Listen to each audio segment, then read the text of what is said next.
everyone. I'm Meredith. And listen, I'm just a girl still stuck in her apartment and still looking for more people to talk to. My guest today is New 42 Studios President and CEO, Russell Granet.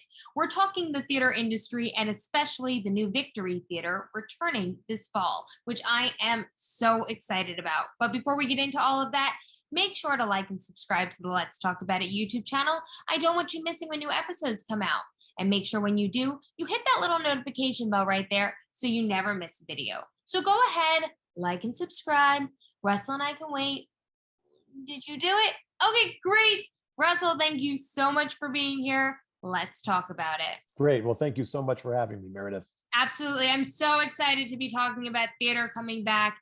It's been far too long. I was probably last in a theater, I think almost the night before, the Tuesday or the Wednesday, right before that Thursday shutdown.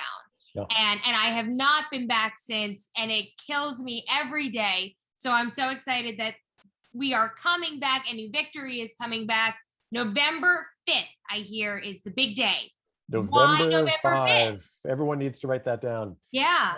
We wanted to give parents and young people the opportunity just to start the school year. We thought if we were to try and open in September or October, there's going to be so much going on this fall with schools figuring out what to do with those young people who are 11 and younger. What do you do with, in a school where you've got some who are vaccinated, some who are not vaccinated.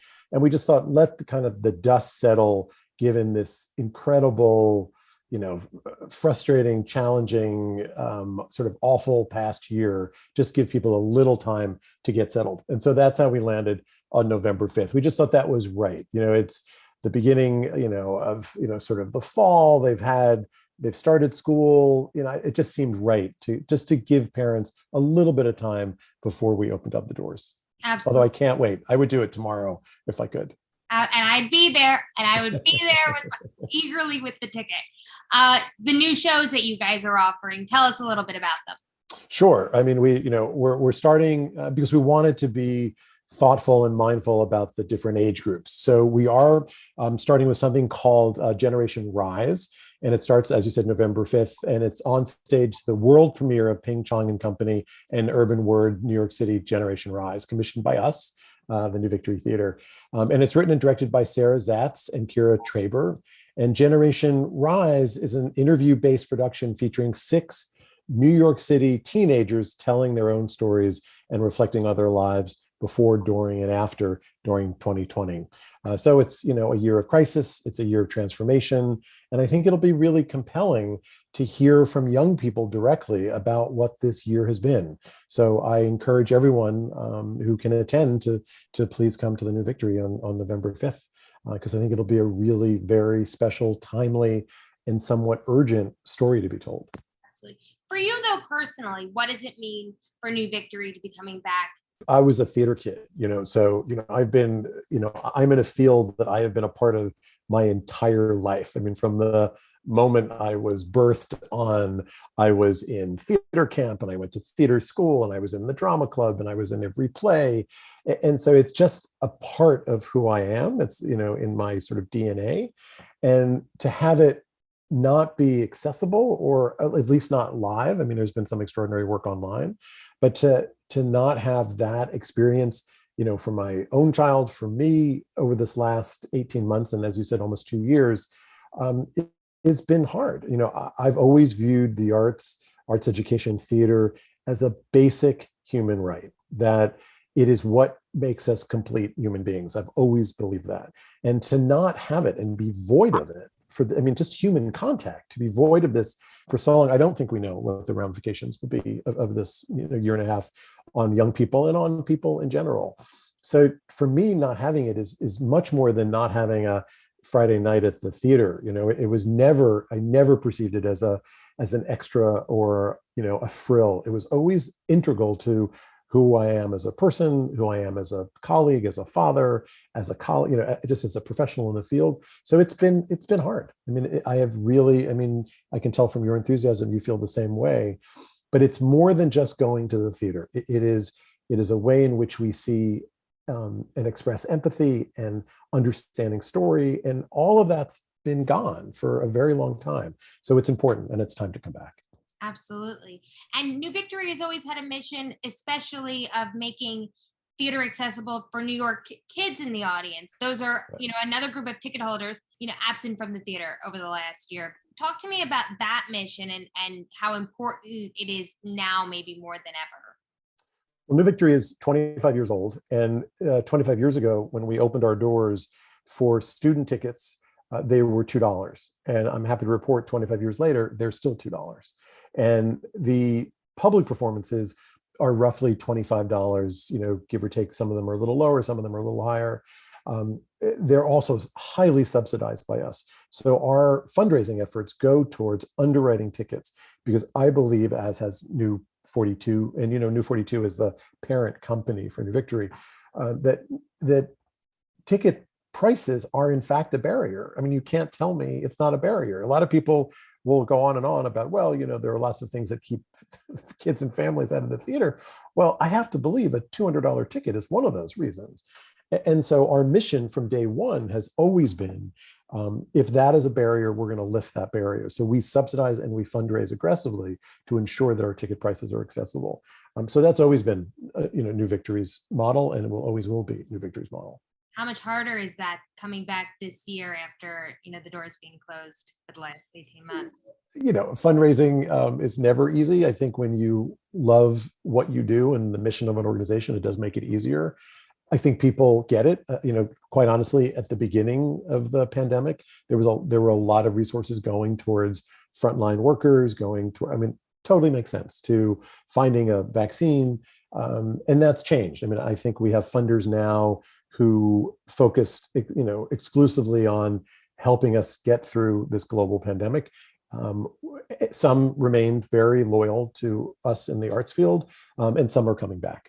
So, it will, it's a pretty easy message, right, to say, we want to ensure that all kids have access to high quality theater.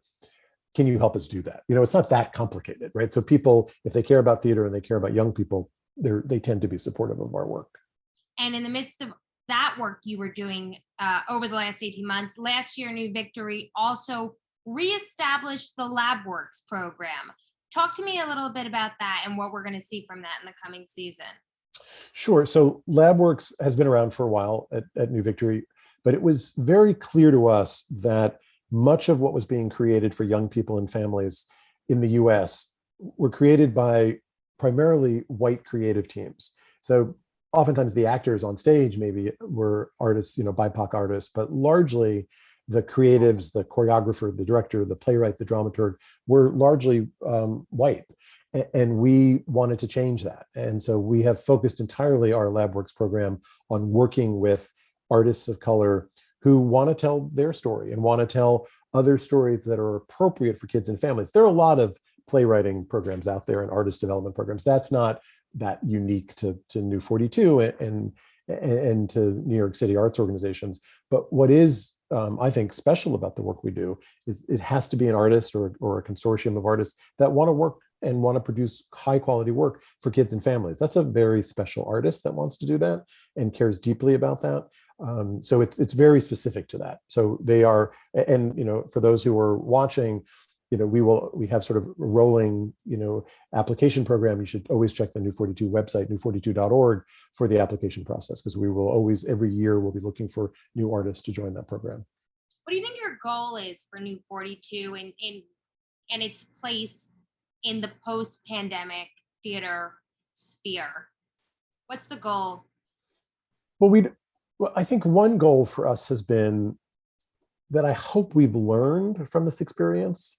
I have colleagues that have sort of held their breath for the last 18 months, waiting for this to be over. And we didn't do that.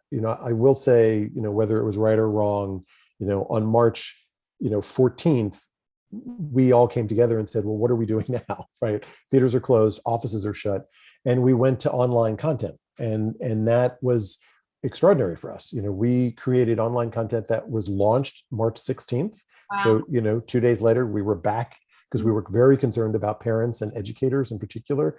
If you're a teacher and you're at home and you've got your own kids, what was that going to look like? Nobody knew. And so we created the content that weekend and launched it that Monday.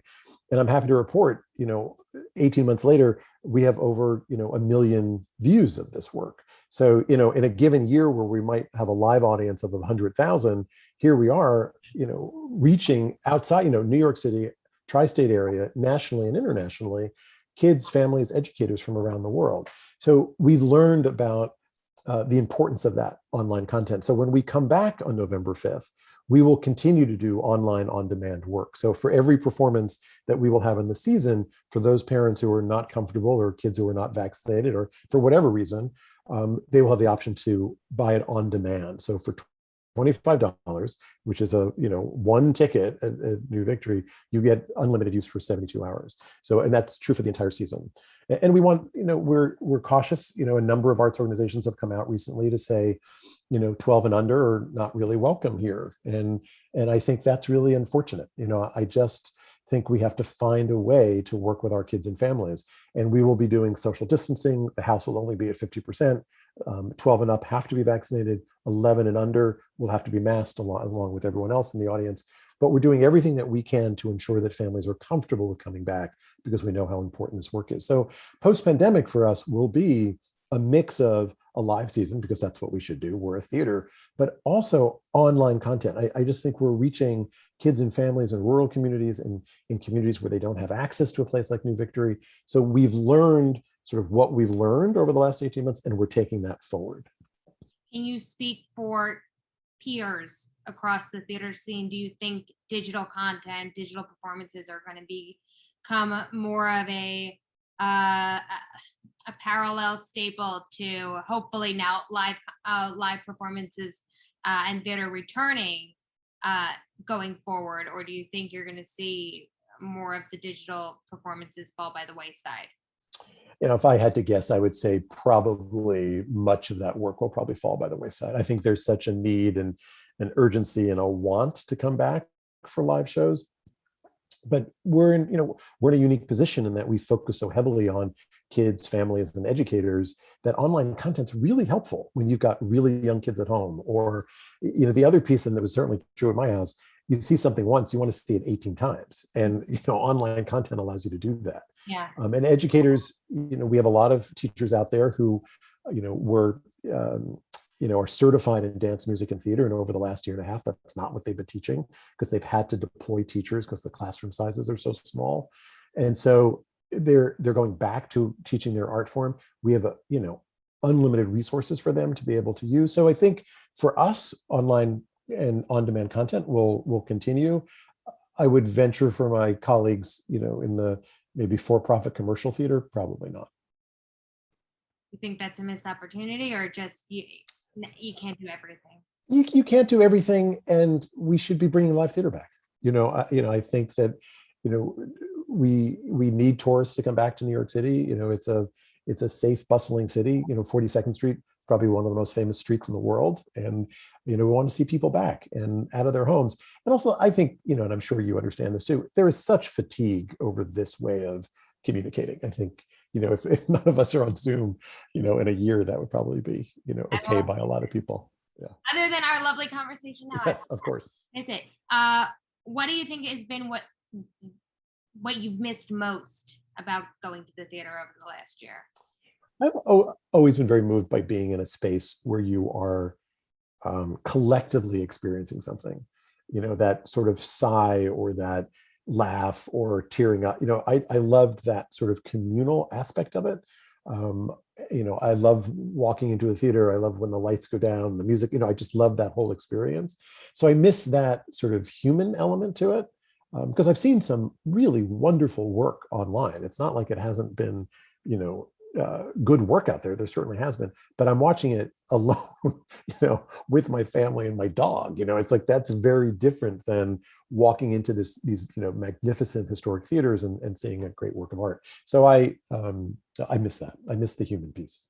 Absolutely. Is there a show, whether it's within New Victory or outside, one show you're most excited to see? Broadway, regional, West End, if you can get there, that you're most excited to see? Is hopefully the new season is opening?